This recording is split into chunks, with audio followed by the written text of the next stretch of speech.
C'est une présentation qu'on fait assez régulièrement. L'idée, c'est de vous présenter vraiment les 10 points clés qui vont faire le succès d'une campagne. Qu'est-ce qui fait le succès d'une campagne? En fait, c'est une succession de beaucoup de petits points qui sont importants. C'est-à-dire que si votre campagne a fonctionné, c'est que tous les maillons de cette chaîne ont été bons. Si une campagne ne fonctionne pas, c'est qu'il y a un de ces points qui ne va pas.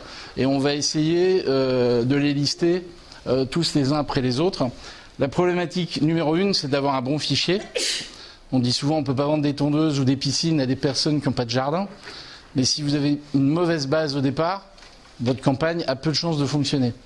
Ensuite, il faut une offre intéressante. Il faut que vous ayez quelque chose d'intéressant à raconter au destinataire.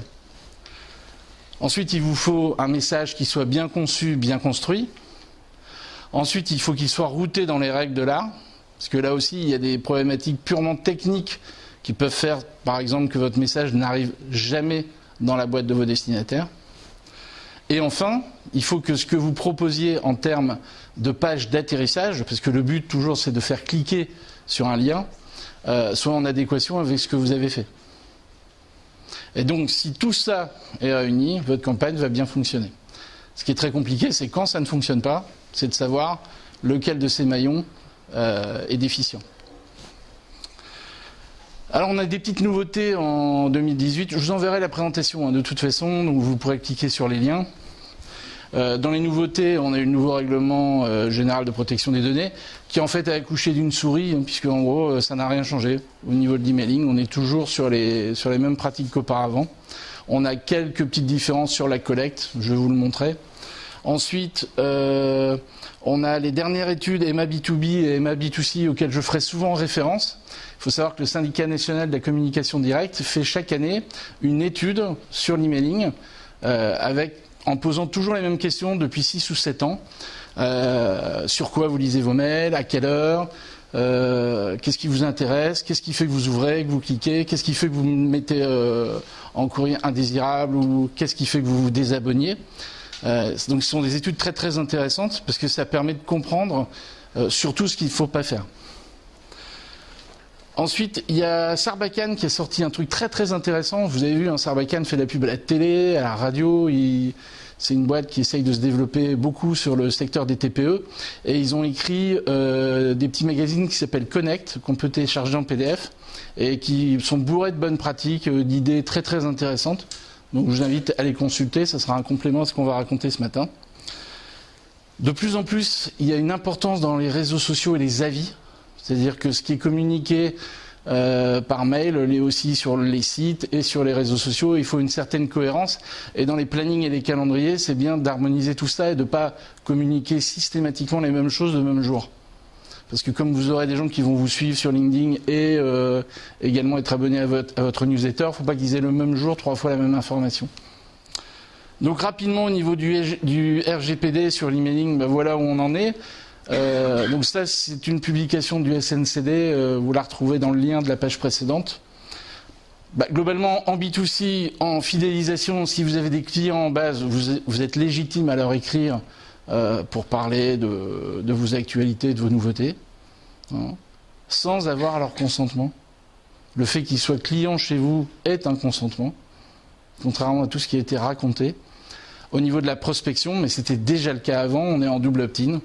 Donc il faut obtenir le consentement des personnes pour leur écrire. En B2B, on est en opt-out sur les 2 canaux, sous réserve que la communication que l'on fasse soit une communication professionnelle. C'est-à-dire que si vous voulez vendre des bonbons, par exemple, vous ne pouvez pas écrire à des adresses B2B de maintenance ou de logistique. Il n'y a pas de lien entre le produit et la fonction. Alors, on ne parlera pas de 2 choses aujourd'hui. On ne parlera pas de responsive et on ne parlera pas de quand il faut router. Pour 2 raisons. C'est que la partie responsive, pour ceux qui ne savent pas, c'est le fait d'avoir un message qui puisse s'adapter au support mobile.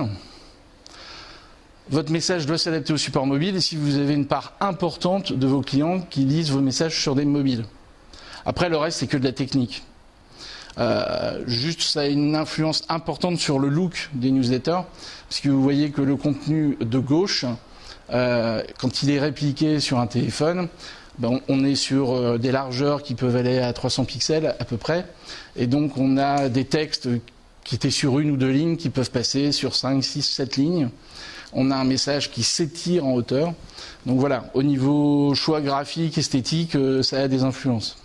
Mais en soi, c'est pas ça qui va faire le succès d'une campagne, sauf que vous vous adaptez au canal de lecture. Ensuite, je vous parlerai pas, parce que c'est une question qu'on me pose souvent, quand est-ce qu'il faut envoyer ces newsletters? Quand faut-il envoyer les emailing?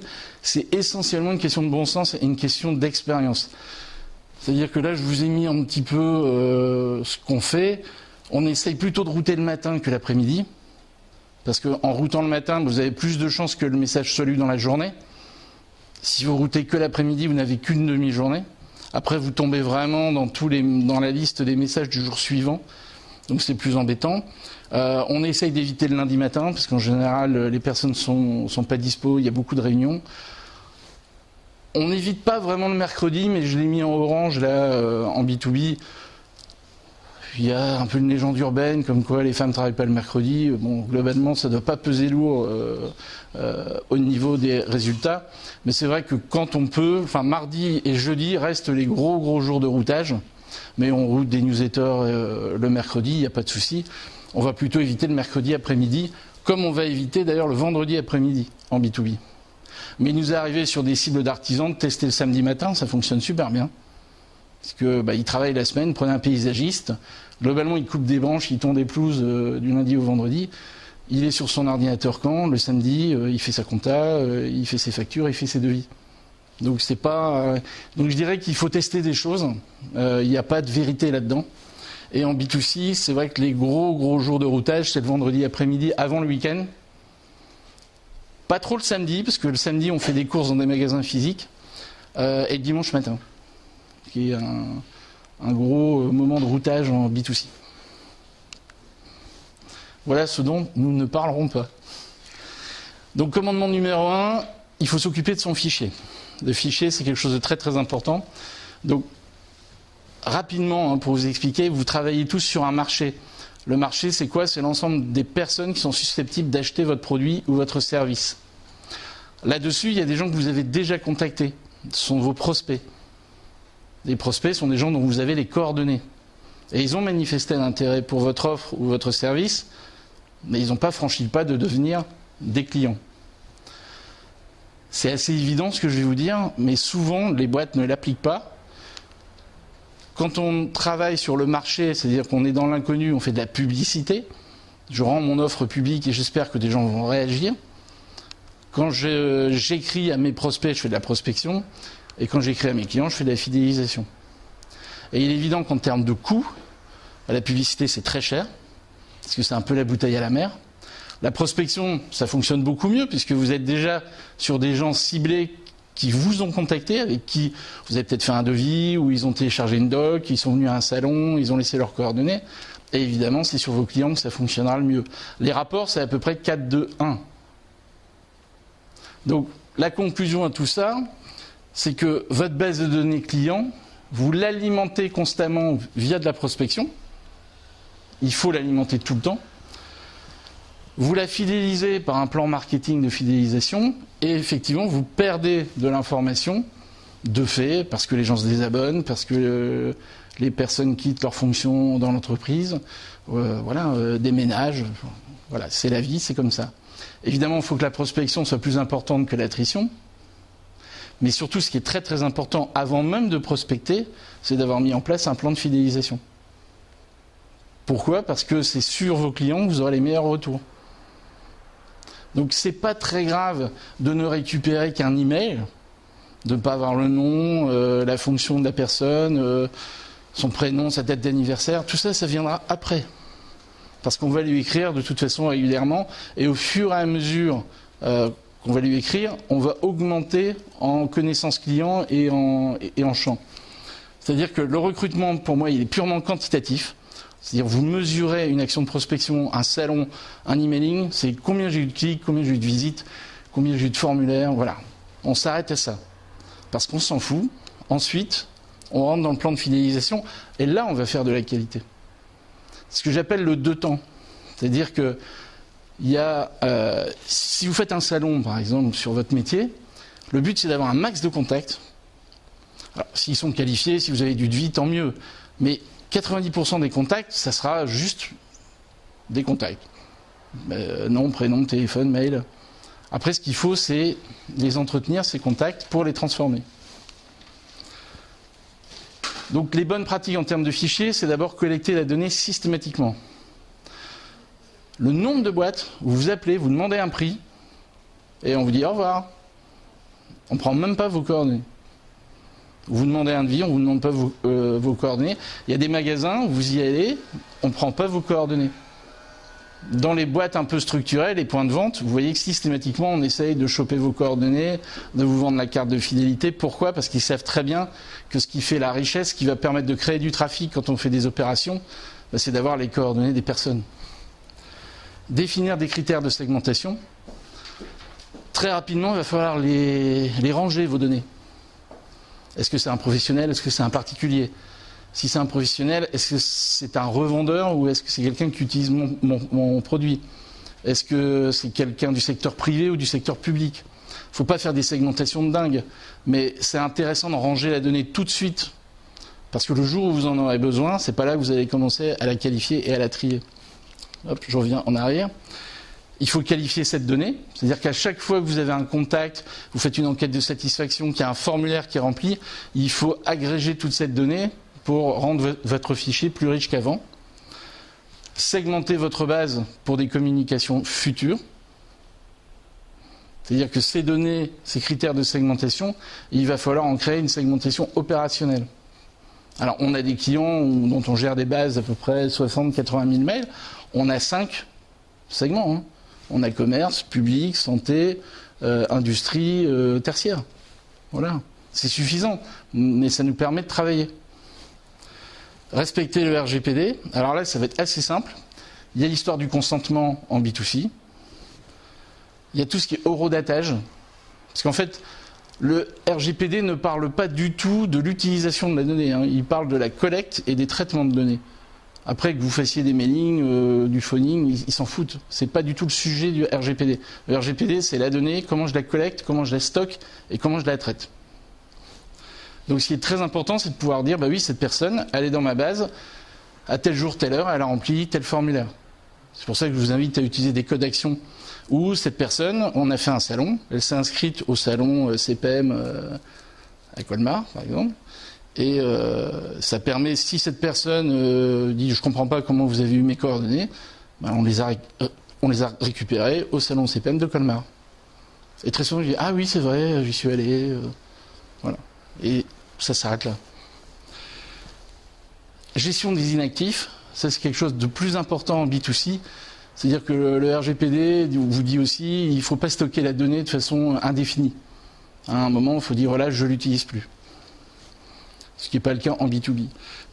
Privacy by design, on va essayer d'avoir une liaison directe entre les demandes faites par le client et l'action sur les bases de données.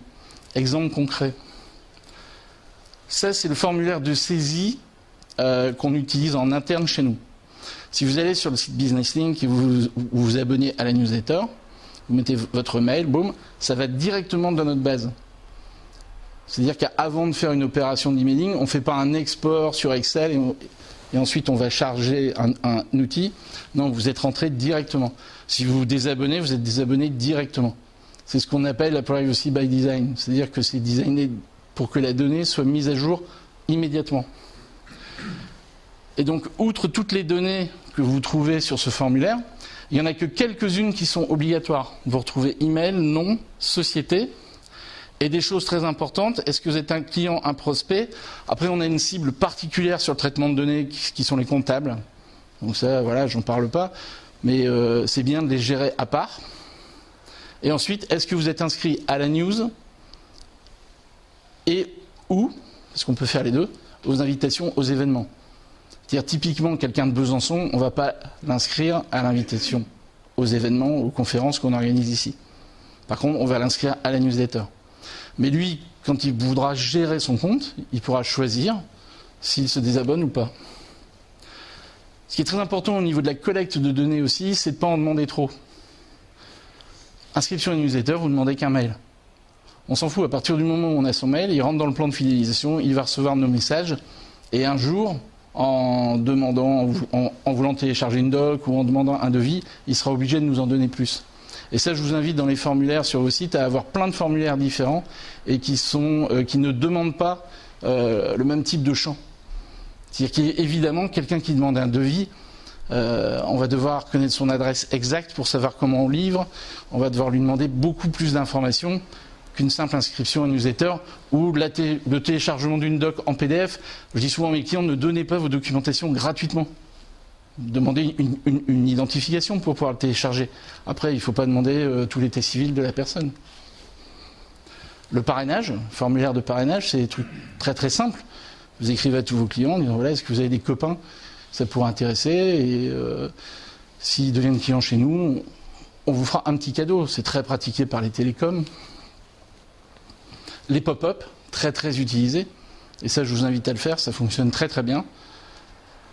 Alors moi je ne suis pas adepte du pop-up automatique. Vous trouverez sur les Sarenza, Zalando, vous avez systématiquement, vous arrivez sur le site, un pop-up qui vous dit 15 € de remise sur votre prochaine commande si vous vous abonnez à la newsletter. Alors pratique qui est totalement interdite, mais je crois qu'ils n'arrêteront pas malgré la législation. Ce formulaire qu'on a mis en place pour un de nos clients ne s'affichait qu'à partir d'un certain nombre de pages ou un certain temps passé sur le site. C'est-à-dire qu'il n'était pas systématique. C'était vraiment, si les personnes sont intéressées, on affiche le pop-up. Formulaire intelligent aussi. Lorsque vous avez une segmentation en B2B qui est basée sur l'activité, on peut plugger les formulaires avec la base sirène de l'INSEE, ce qu'on appelle un web service. C'est-à-dire qu'on va simplement demander le nom de la société, son code postal. Du coup, on va proposer toutes les entreprises qui ont ce nom-là dans cette ville-là. Bon, très souvent, il n'y a qu'une seule occurrence, mais bon, là j'ai pris ce cas-là, ce qui était intéressant, il y en avait 3. Vous cochez la boîte, et du coup, vous avez un formulaire qui est totalement pré-rempli, et surtout, vous récupérez en champ caché les numéros de SIRET, code NAF, ce qui fait que vous pouvez immédiatement ranger cette adresse dans le bon segment, puisque ayant le code NAF, vous savez si c'est du public, si c'est du privé, vous savez si c'est du bâtiment, si c'est de l'industrie, si c'est du commerce, ainsi de suite. Autre chose très importante, si vous faites de l'acquisition de bases de données ou de la location, de la prospection, n'écrivez pas à vos clients. Et ça, c'est assez simple à faire. Il y a des tas de techniques. Vous verrez à la fin, je vous mettrai l'adresse de notre blog. Il y a un article sur la déduplication pour les nuls, où je vous explique un peu toutes les choses très simples à faire pour dédoublonner des bases de données. Donc ça, c'était le fichier. Donc c'est beaucoup de bonnes pratiques, c'est-à-dire qu'il faut avoir la discipline systématiquement d'enregistrer les données des gens avec qui vous avez des interactions. Voilà. Bon, maintenant qu'on a un fichier, qu'il est bien rangé, qu'il est bien segmenté, on va soigner notre première impression. Ça, c'est issu de la fameuse étude EMA B2B. Alors on est très B2B, mais il y a les mêmes questions en B2C, vous pourrez aller voir. Mais c'est la même chose en fait. C'est pas les mêmes proportions, mais ce sont les mêmes résultats. La première chose qui va faire qu'on va ouvrir votre message, c'est qu'on vous connaisse. Alors vous allez dire, oui, mais c'est compliqué la première fois. Oui, effectivement. Mais est-ce que je connais la personne? Est-ce que j'ai confiance dans cette personne? Donc là, la notoriété de votre marque, elle est importante. On a des clients qui écrivent à leur fichier 2 fois par an, c'est pas suffisant. Idéalement, il faudrait essayer de les contacter au moins 1 fois par mois. Parce qu'en fait, plus vous aurez de contacts, plus vous aurez d'ouverture et de clics. Alors que beaucoup de personnes vont penser que non, plus on va leur écrire, plus on va les emmerder, plus on va les saouler et les rendements vont diminuer. C'est faux. C'est complètement faux.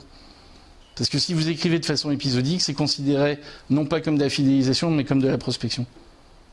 Si vous n'écrivez pas pendant 6 mois, en fait, vous redémarrez à 0 à chaque fois. Donc ça, c'est quelque chose de très très important. Donc qui je suis et l'objet.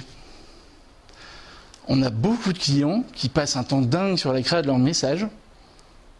Et à la fin, on doit leur dire, et l'objet c'est quoi? Je sais pas, mettez ce que vous voulez. Non. L'objet, c'est le truc le plus important.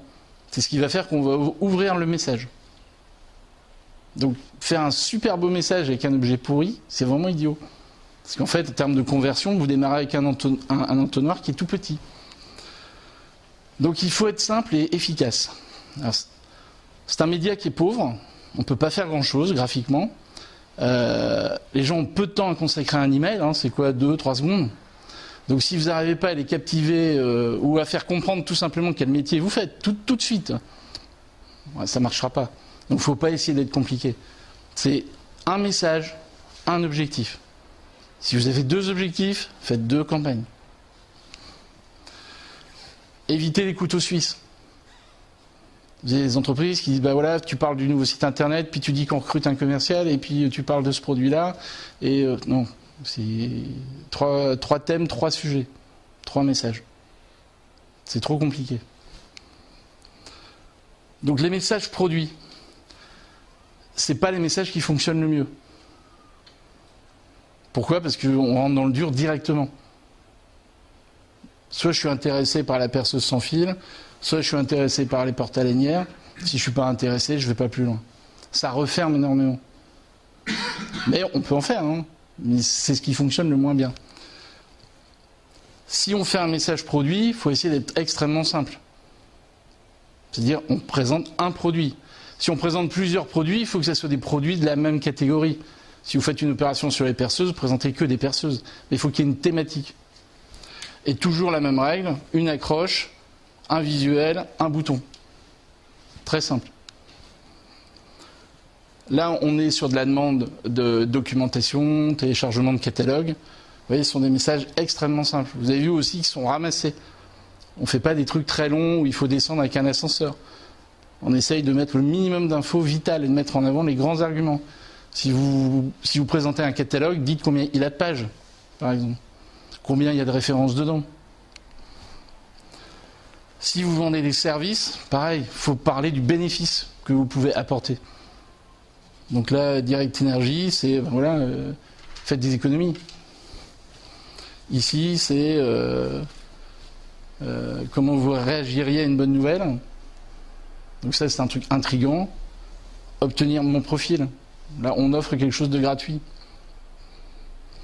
Là, on propose une intervention SAV. Vous voyez, ce sont des messages simples. D'ailleurs, en termes de design, il n'y a pas 50 façons de construire les choses. Comme on est occidentaux, on a un sens de lecture de gauche à droite.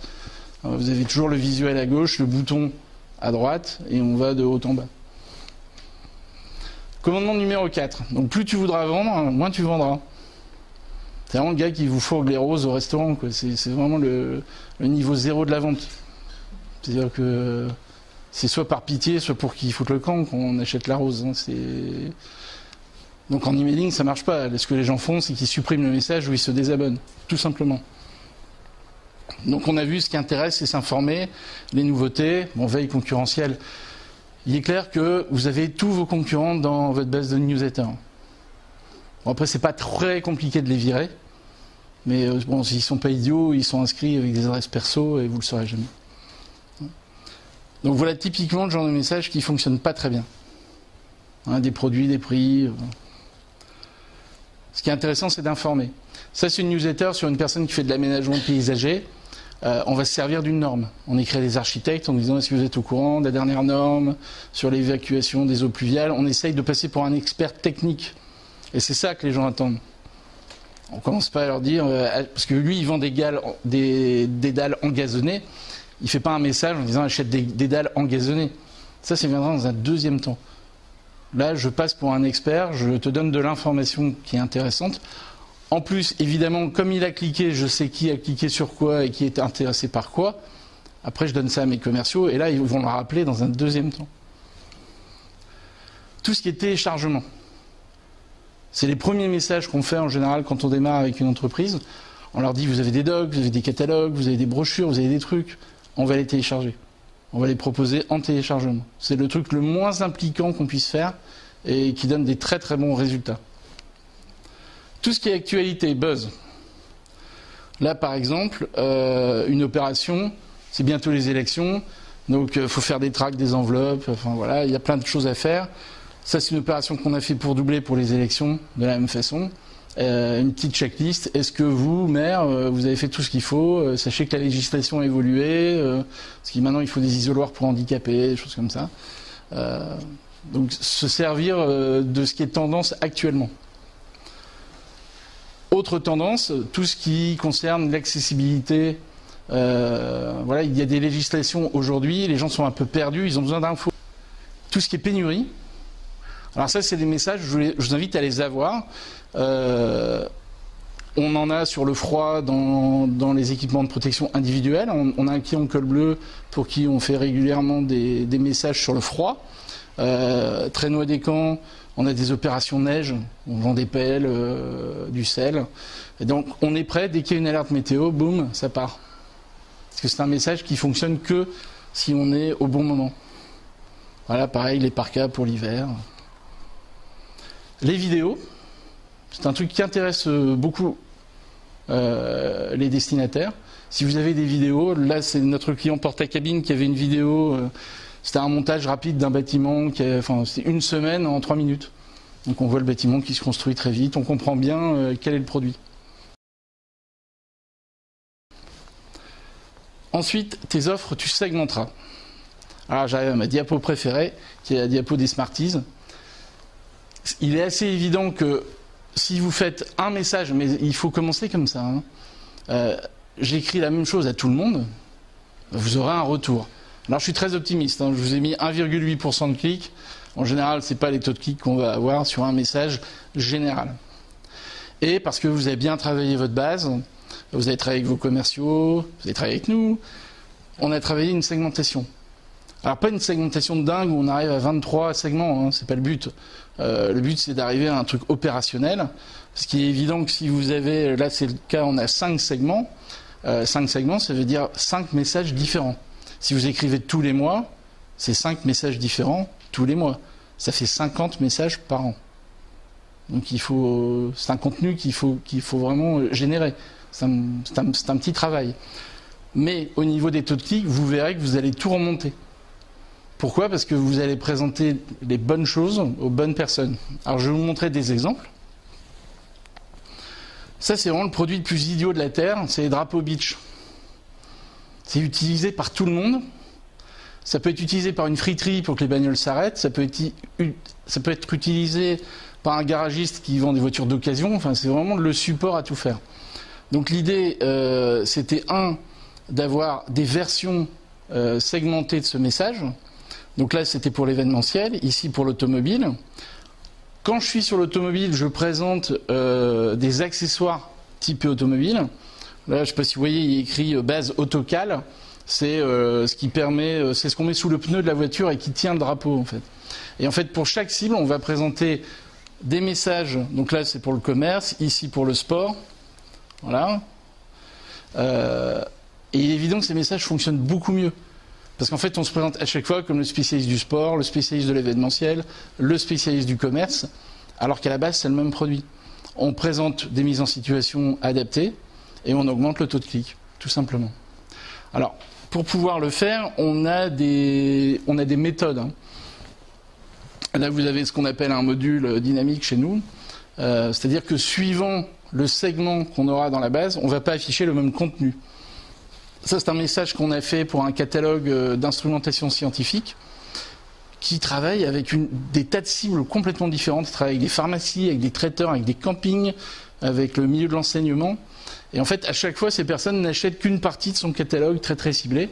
Et donc, ce qu'on a fait dans le message, c'est qu'on disait, voilà, si le ciblage c'est bâtiment, tu mets en avant thermomètre, hydromètre, mesure électrique, appareil d'inspection, lampe torche. Si c'est grossiste, c'est chronomètre, horloge, ainsi de suite. Si c'est études, c'est thermomètre, enregistreur, appareil de mesure, télémètre, ainsi de suite. Ce qui fait qu'on a un message systématiquement différent, mais que par segment. Et voilà le message. Donc la partie qui était personnalisée, c'est la liste cliquable de produits qu'on mettait en avant. De la même façon, ici, on a pour un de nos clients qui fait des machines-outils d'occasion, on a une segmentation, vous voyez Solmach intérêt, soit on est mixte, ça veut dire qu'on achète de tout, soit on est dans le milieu de la tôlerie, soit on est dans la soudure, soit on est dans la mécanique, On a horlogerie aussi, enfin voilà, on a quelques segments, parce qu'elle sait pertinemment que quand elle a une machine de tôlerie pure, elle ne le vendra pas à quelqu'un de la mécanique. Donc c'est aussi un moyen de soulager votre fichier, de ne pas écrire systématiquement tout à tout le monde, mais de réserver certains messages. Donc là, vous avez une cisaille guillotine, donc ça c'est le milieu de la tôlerie. Donc on met une tôle et puis on la coupe. Et ici, vous avez un tour mécanique, une fraiseuse. Ça sera envoyé que au secteur de la mécanique. Et c'est vrai que j'avais oublié de le présenter ça. On a systématiquement la langue aussi à droite. Donc ici, on écrit qu'à la tôlerie en français. Ici, on écrit qu'à la mécanique en anglais. Et donc ça permet de soulager le fichier parce que comme on écrit moins, on a moins de désabonnements. Et on diminue l'attrition. Ensuite, commandement numéro 6, il y en a 10, hein, on avait tout fini, c'est il faut vraiment personnaliser le contenu. Alors personnaliser, ça veut dire bonjour Olivier, d'accord, mais c'est aussi personnaliser le contenu par rapport à qui vous êtes. Donc par exemple, c'est une opération trigger qu'on a pour Traîneau des Camps, voilà, on souhaite la fête des clients, parce que en B2B, l'anniversaire, ça n'a pas beaucoup de sens, et puis on ne dispose pas des dates de naissance. Par contre, c'est une opération qui est très très facile à mettre en place. Hein. Là, on sait très bien quel jour est la fête de quel prénom. Et on propose de passer en agence pour boire un café. Et puis, s'il peut passer une commande, c'est bien aussi. Donc il y a beaucoup d'occasions. Ça peut être une commande, ça peut être un anniversaire, ça peut être une fête, ça peut être l'anniversaire de la première commande. Enfin, là-dessus, il y a des tas de boîtes qui ont été très très créatifs. Mais l'idée, c'est de ne pas écrire à une personne avec une communication de masse, mais de leur écrire en disant voilà, je t'écris à toi aujourd'hui parce qu'il y a un événement spécifique lié à ta personne. Et ça fonctionne très très bien. On peut aussi avoir du contenu très personnalisé qui est lié à la personne au niveau environnement. Là, ce sont les journées techniques qu'on fait pour Traîneau des Camps. Systématiquement, c'est personnalisé au nom de l'agence. Le programme, d'ailleurs, est différent systématiquement suivant les agences. Parce que par exemple, il y a des agences où il y aura un type qui va faire une démonstration de lance thermique, et ce ne sera pas systématiquement le cas chez les autres. Et le plan d'accès. En fait, ces journées techniques, c'est un seul envoi qui est personnalisé via des modules, comme je vous les ai montrés précédemment. Donc c'est fait automatiquement. On a un champ dans la base qui est le nom de l'agence et qui nous permet de personnaliser les adresses, la photo de l'équipe, enfin plein de choses. Ensuite, les messages textes personnalisés, quelque chose qui fonctionne très très bien en prospection B2B. Alors ça vous semble idiot, vous dites bah voilà, c'est un simple texte, mais non, vous avez beaucoup de perso là-dedans. Et ces messages-là fonctionnent très très bien en prospection. Bon, vous voyez un peu les taux. Bon, c'est des taux vraiment très très rares hein, quand même. Avoir 8% de clics, c'est très rare, mais ça fonctionne. On avait également un très très bon ciblage. Ensuite, le fond à la forme. Il faut accepter que l'emailing, c'est en gros du SMS en couleur. Hein. C'est-à-dire que c'est pas un média sur lequel on peut faire des choses extraordinaires. Ça aussi, c'est la fameuse étude EMA B2B, mais on a les mêmes résultats en B2C. Vous avez à peu près 80% des gens qui ne voient pas les images. Donc c'est énorme. Hein. Ça veut dire quoi? Ça veut dire que ce type de message, et ça on en reçoit plein, c'est ma boîte, hein. Envoyer ça ou rien, c'est pareil. 80%. Donc, je préfère recevoir ça. J'ai fait exprès de ne pas montrer les messages qu'on fait. Hein, voilà, c'est ce que je reçois dans ma boîte. Ça, il y a zéro, rien. Ça, vous allez dire c'est moche, mais c'est mieux que ça. Parce qu'à un moment, le message doit fonctionner sans les images. Après, si on fait clic droit, afficher les images, on aura un truc beaucoup plus intéressant à regarder. Mais en tout cas, il faut que sans les images, votre message soit compréhensible. Et ça, c'est très très compliqué pour beaucoup de services marketing, qui ont tendance à prendre la communication print et à dire, bah voilà, je veux la même chose sur le canal email. Non, on ne peut pas faire la même chose. On doit redémarrer à zéro, autre chose. En boîte à spam, tu n'iras pas. Alors ça, c'est très très important. La personne qui vous dit « je peux vous garantir que vous n'irez pas en spam », c'est un menteur. Parce que c'est calculé par un score, et en plus c'est un score qui dépend des fournisseurs d'accès. C'est-à-dire que vous pouvez être en spam sur Orange, et du coup sur Wanadoo, parce que c'est le même routeur, et tous vos messages arrivent sur Gmail. Hein. Vous pouvez être blacklisté sur Hotmail, et puis ne pas avoir de soucis sur la poste.net. C'est eux qui définissent les règles. Donc vous pouvez être en spam que sur une partie.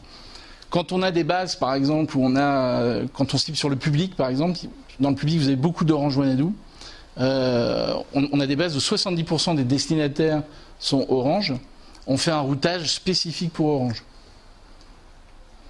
On essaye de faire en sorte que Orange passe et après on traite le reste. Parce que s'il y a un souci, on aura beaucoup de mal à démêler les nœuds. Alors pour vous expliquer comment fonctionne la mise en spam, dites-vous que c'est vraiment un jeu de construction. En fait, vous empilez les risques que vous prenez, et puis à un moment, voilà, vous êtes allé trop loin, quoi. Donc je vais vous expliquer toutes les petites pièces qui vont faire que votre château va se casser la gueule à un moment. Et donc dites-vous que c'est un score. Hein, par exemple, je suis fournisseur d'accès, je dis voilà, tous ceux qui auront 18 sur 20 à mon score de spam, j'en vois rien. Et ça m'est déjà arrivé d'envoyer une campagne où rien n'arrive. Et alors c'est classé par ordre d'importance, hein, ce que je vous montre là. Truc numéro 1, c'est la réputation du serveur. Donc ça c'est purement technique. Si votre serveur a été blacklisté, donc ça c'est son IP, parce que vous écrivez régulièrement, beaucoup, souvent, à beaucoup de gens qui se désabonnent pas, enfin que vous ne désabonnez pas, où il y a beaucoup d'adresses erronées dans votre base, que vous ne nettoyez pas, vous serez sanctionné. Parce que les fournisseurs d'accès en ont marre de router des messages pour rien en fait. Et vous aurez des plaintes. Et donc à un moment, il y a un taux de plainte qui va faire que votre serveur a une mauvaise réputation.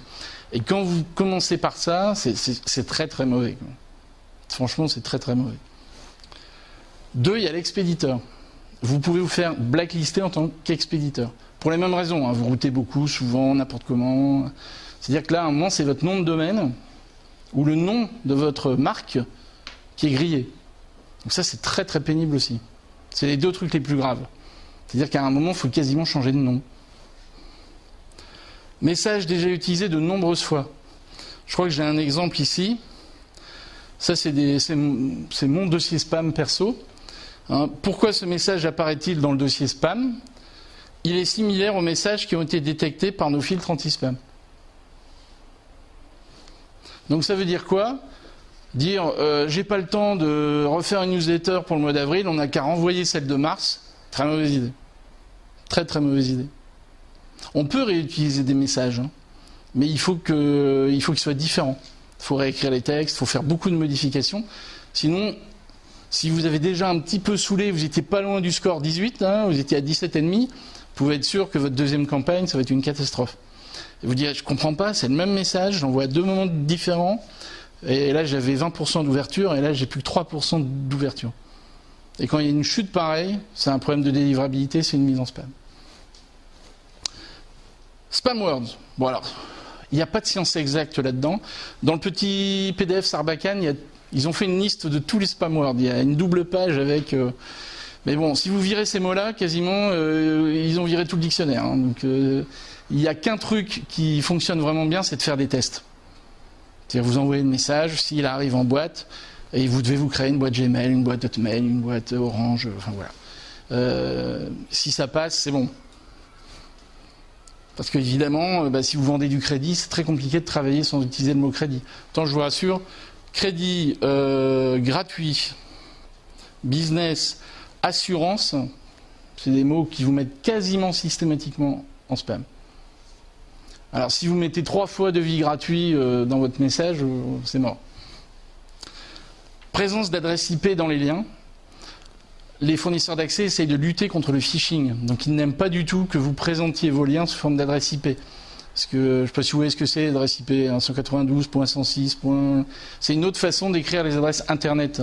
Et c'est une façon un peu anonyme. Alors c'est un peu utilisé par les hackers. Et donc si vous mettez des adresses IP, ils ne vont pas aimer. Nous on s'est fait blacklister des messages parce qu'on avait mis des points dans les téléphones. 03, point, 20, point, machin. Et le message passait en spam, et on ne comprenait pas pourquoi. On a mis du temps à comprendre, hein, parce que quand vous avez un message qui part en spam, le seul truc à faire, vous enlevez le haut du message, vous l'envoyez, il va toujours en spam, bon, le problème est dans le bas, et vous faites de la dichotomie. Et à un moment, on se rend compte, en fait, c'est dans l'adresse en bas, c'est l'adresse de la boîte qui nous met en spam, c'est pas possible. Et on a vu que c'était le numéro de téléphone, on avait mis des points. Il faut mettre des espaces. Truc idiot, hein. Phishing. Si vous dites allez sur le site Tartampion et que ça mène vers un autre site, pour des tas de raisons techniques, hein, ils vont pas aimer du tout. D'ailleurs, préférez des liens comme visiter notre site plutôt que mettre en dur votre URL. Alors pourquoi ? Parce qu'en général, quand vous travaillez avec des logiciels de routage, on a des URL de tracking. C'est-à-dire que si je fais un lien en disant voilà, je mets businesslink.fr, on clique, en fait on va aller sur un lien provisoire qui est généré par l'outil de routage. Donc nous en l'occurrence c'est InexMail. Donc j'aurai un lien vers le serveur InexMail. Et donc le fournisseur d'accès il dit attends, tu dis aux gens qui vont sur businesslink.fr et en fait tu vas sur un autre site, ça c'est du phishing. Alors le phishing, c'est les messages où on vous dit attention, la Banque Populaire ou le Crédit Agricole veut que vous changiez vos mots de passe. Et donc il y a un beau lien vers Crédit Agricole et qui va vers une adresse IP ou un site fait sur Wix, un truc fait par un hacker. Et donc c'est pour limiter ça. Donc soit vous traquez pas les liens vers vos sites, soit vous mettez visiter notre site, ce qui est beaucoup plus simple. Et ensuite, on a tout ce qui est rapport, texte, image, poids, pièces jointes. Voilà. Plus vous chargez en images, plus vous chargez en pièces jointes. Alors, les pièces jointes, c'est vraiment un truc qu'il ne faut pas faire. Il vaut mieux mettre le fichier sur un serveur et un lien vers ce fichier. Mais il y en a qui le font. Vous pouvez aussi forcer à avoir les images affichées dans le message, en les encapsulant dans le message. C'est aussi pas souhaitable. C'est aussi... Voilà. Donc vous voyez, il y a beaucoup de choses qui peuvent vous mettre en spam, mais malheureusement, il n'y a pas de recette miracle. Voilà. Alors, quelques exemples. Le premier message, il est rédigé en majuscule. Donc c'est un truc qu'il ne faut jamais faire. Parce qu'on considère que c'est un peu de la concurrence déloyale. Ah ben je vais mettre mon objet en majuscule, comme ça il va vachement ressortir par rapport aux autres. À la limite, je pourrais le mettre en gras clignotant. Non, c'est pas apprécié. En plus, c'est pas apprécié même d'un point de vue rédactionnel, parce que quand on écrit en majuscule, ça revient à crier en fait. Si on compare avec la diction. Les messages qui ne sont pas dans votre langue. Vous verrez dans vos courriers indésirables, dans vos spams, vous avez beaucoup de messages en anglais. Alors vous avez des Russes, hein, toujours, parce que les Russes, c'est les champions hein, de ces trucs-là. Alors tout ce qui est promo, hein, raz-de-marée sur les prix, solde en majuscule. Et ensuite, on a l'objet ici. Là, on a un message, il n'y a pas d'objet. Carrément. Donc ça part en spam. Donc vous voyez, il y a des erreurs faciles à éviter. Ce qui est très compliqué, je reviens en arrière, c'est les deux trucs du haut, quoi. C'est-à-dire, vous êtes le nouveau responsable marketing de la marque je sais pas quoi, et le type d'avant, il faisait n'importe quoi, il routait comme un fou, il désabonnait pas, vous avez 30% de la base, les adresses sont erronées, et donc les fournisseurs d'accès en ont marre que systématiquement ils essayent de délivrer des enveloppes où il n'y a pas de boîte aux lettres, et donc à un moment, sanction. Et ça, franchement, c'est très très compliqué. Là, on a deux versions d'un même message. C'est un message qu'on a fait sur les viticulteurs pour leur proposer des compresseurs de location pendant les vendanges. L'ouverture, elle est 2 fois meilleure avec le message de droite. Pourquoi ? À droite, il n'y a pas d'image. C'est le même objet. Hein. L'objet, c'est préparer les vendanges en toute sérénité. Donc ce n'est pas l'objet qui fait la différence. C'est le fait que le message soit complètement personnalisé. C'est-à-dire qu'il n'y a pas 2 fois la même version de message. Quelque part, on va aller tromper les fournisseurs d'accès. Là, systématiquement, si on a écrit, je crois de mémoire, on a écrit à 15 000 personnes, on a envoyé 15 000 fois le même message. Comme là, c'est signé par le responsable de région, déjà, il y a 5 régions. Donc, on a 5 versions de message. On en envoie 5 fois moins. Et en plus, bon là, c'est un mauvais exemple, c'est bonjour virgule, mais normalement, c'est bonjour monsieur Tartampion. Donc le fait de faire des messages texte personnalisés, ça permet d'avoir une meilleure délivrabilité. Et les clics ont été x3. Ouais. Donc là encore, je vous dis, privilégier le fond à la forme. les pages d'atterrissage. Donc ça, c'est très très important. Et ça, vous voyez que c'est du boulot de faire une campagne d'emailing. C'est que faut un super fichier, il faut un super message, il faut le router comme il faut pour que ça n'aille pas en spam. Quand on a fait ça, on n'a pas encore gagné. Forcément, vous allez pousser les gens à cliquer. Donc ils doivent arriver quelque part. Et il faut que ce quelque part soit cohérent. Je pense que vous avez tous reçu des messages. Les spécialistes, c'est les photos web et les sites de personnalisation de calendrier, de développement de photos. Moi, à chaque fois, ils m'envoient des super codes promo. J'ai 50% sur ci ou sur ça. Ok. Je clique et j'arrive sur la home et je retrouve jamais la promo. C'est presque à se demander si c'est pas le produit d'appel juste pour nous faire aller sur le site. Et puis après, ils ont bien planqué le truc. Et donc, en général, je m'en vais, quoi. Donc, j'ai un taux de rebond qui est important. Donc, il faut essayer de soigner la cohérence entre votre message et là où on va. Donc, je vais vous montrer quelques exemples. Alors, ce qui est important, ça vient aussi de l'étude EMA B2B. On a la même chose en B2C. Les personnes sont enclines à aller sur le site, remplir un formulaire, demander un devis. Et c'est ce qu'elles font régulièrement. Alors ça ne veut pas dire que 20% des destinataires vont remplir un devis. C'est 20% des cliqueurs. Donc on arrive quand même sur des quantités très très faibles. Mais ça les intéresse. Donc ici j'ai un message French Day de Top Office où on voit bien qu'il y a une grande cohérence graphique entre le message et là où j'arrive. Je ne suis pas perdu, je retrouve ma promo, je clique dessus, tout va bien. Chose importante quand vous faites du formulaire, et ça c'est systématique chez nous, ne demandez pas aux gens des informations que vous possédez déjà. C'est-à-dire que si vous écrivez à des gens dont vous avez déjà les coordonnées, leur redemandez pas leurs coordonnées. Donc si vous mettez un formulaire, pré-remplissez-le.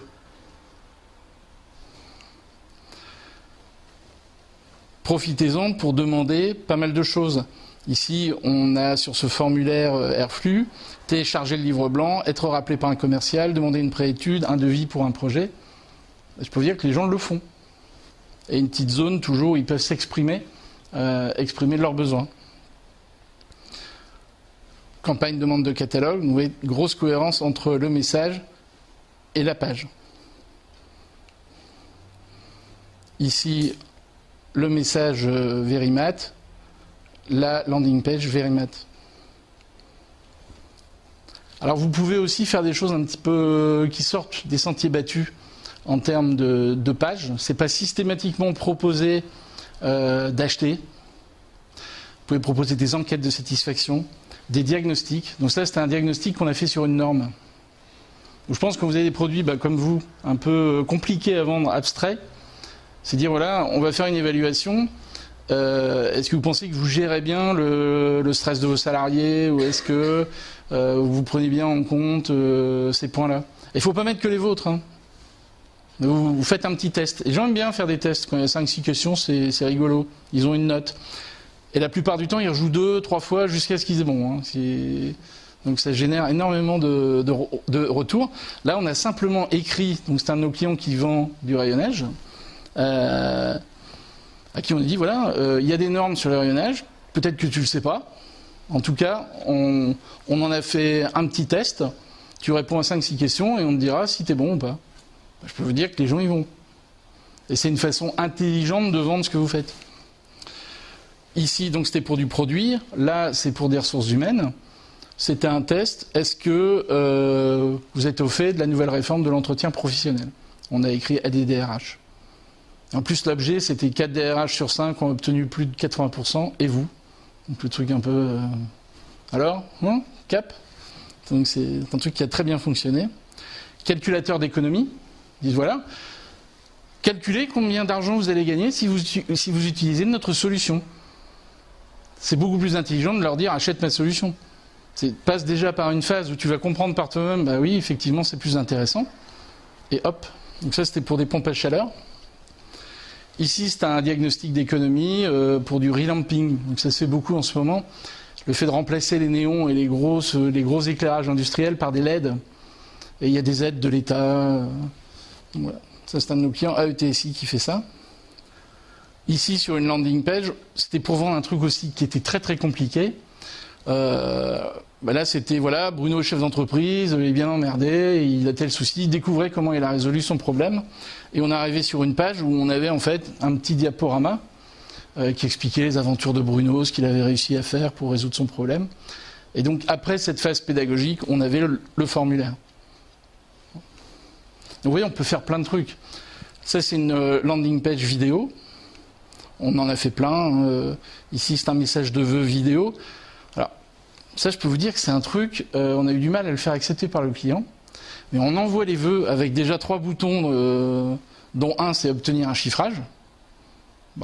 Il n'y a pas de raison. On fait des affaires même entre Noël et Nouvel An. Il n'y a pas de souci.